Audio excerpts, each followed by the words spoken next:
পুলিশের হেফাজত করতে পারি না, এতটুকু কষ্ট আর মুজাহাদা করতে পারি না, অথচ আপনার আমার মা ইসলামের সর্বপ্রথম শহীদ হলেন হযরতে সুমাইয়া। নারীদের ভিতরে সর্বপ্রথম যিনি শহীদ হলেন তার নাম হযরতে সুমাইয়া।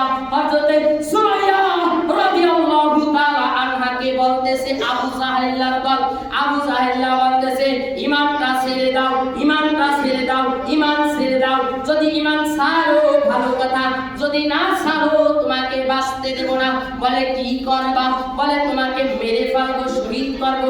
বলে যে সুমাইয়া একটা নারী হইয়া এ পর্দার নিচের অবস্থানরত মারা একটু খেয়াল করে শোনেন।